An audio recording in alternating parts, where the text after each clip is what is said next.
Hi friends, welcome back to பிகைன் secrets. இன்றைக்கி நாம் பார்க்க போகிற வீடியோன்னு என்ன பார்த்தீங்கன்னா, இந்த நாட்டில் உங்கள் கையில் இந்திய பணம் 2000 இருந்தால் நீங்கள் கோடீஸ்வரராம். ஏன் தெரியுமா?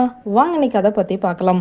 அமெரிக்க டாலர், யூரோ மற்றும் பிற முக்கிய கரன்சிகள் உலகளவில் பரவலாக பயன்படுத்தப்படுகின்றன.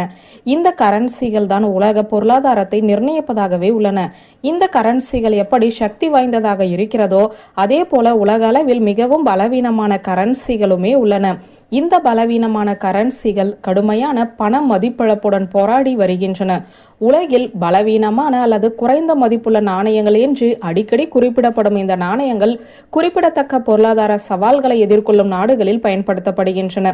தற்போது உலகில் மிகவும் பலவீனமான கரன்சிகளாக கருதப்படுவது ஈரானின் ரியால் தான். ஈரான் உலகிலேயே மிகவும் பலவீனமான கரன்சியை கொண்ட நாடாக அறியப்படுகிறது. ஃபோர்ப்ஸ் என்ற அறிக்கையின்படி மார்ச் 2024 நிலவரப்படி ஈரானின் நாணயமான ஈரானிய ரியால் மற்ற நாணயங்களுடன் ஒப்பிடுகையில் மிகவும் பலவீனமாக உள்ளது. ஈரானிய ரியால் இந்திய ரூபாயை விட சுமார் 500 மடங்கு பலவீனமாக இருப்பதாகவும், இங்கு இந்தியாவின் ₹1 என்பது சுமார் 504 ஈரானிய ரியால்களுக்கு சமமானதாகவும் கருதப்படுகிறதாகும். அதாவது வெறும் 5000 இந்திய ரூபாய் ஈரானில் 2,52,4551 ரூபாய் ஆகும். உங்களிடம் இந்திய ரூபாய் வெறும் 2000 இருந்தால் நீங்கள் ஈரானில் கோடீஸ்வரர். ஈரானில் அதனுடைய மதிப்பு 1 கோடிக்கு மேல் சமமாக இருக்கிறதாம். ஈரானின் கரன்சி இவ்வளவு பலவீனமாக இருக்க பல காரணிகள் கூறப்படுகிறது. 1979 இஸ்லாமிய புரட்சியை தொடர்ந்து ஈரான் வெளிநாட்டு முதலீட்டாளர்களின் ஆர்வத்தில் சரிவை சந்தித்தது. இது நாணயத்தின் மதிப்பிழப்புக்கு பங்களித்தது. கூடுதலாக ஈரானின் அணுசக்தி திட்டம் மற்றும் ஈராக் போர் ஆகியவை நாட்டின் பொருளாதாரத்தையும் கரன்சியின் மதிப்பை குறைப்பதிலும் முக்கிய பங்கை கொண்டுள்ளன.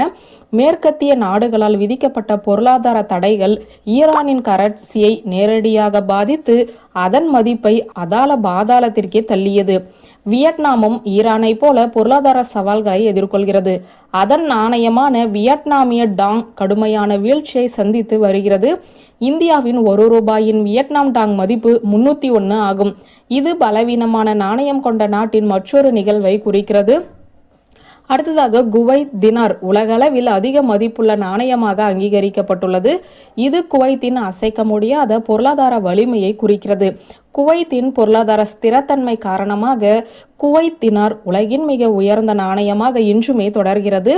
இந்த நாட்டின் பொருளாதாரம் முதன்மையான எண்ணெய் ஏற்றுமதியை நம்பியுள்ளது. ஏனெனில் இது உலகின் மிகப்பெரிய இருப்புகளில் ஒன்றாகும். குவைத் அங்கு பணிபுரியும் மக்கள் மீது வரி விதிக்கவில்லை என்பது முக்கியமானது. இந்திய ரூபாயை பொறுத்தவரை இது தொடர்ந்து ஏற்ற இறக்கத்தை கண்டு வருகிறது. இருப்பினும் இந்திய ரூபாய் வலிமையானதாகத்தான் இருந்து வருகிறது. உலக அளவில் இந்திய ரூபாய் 15வது வலிமையானதாக உள்ளது. வியூவர்ஸ், இந்த வீடியோ உங்களுக்கு பிடித்திருந்தால் லைக், கமெண்ட், ஷேர் பண்ணுங்க. நன்றி.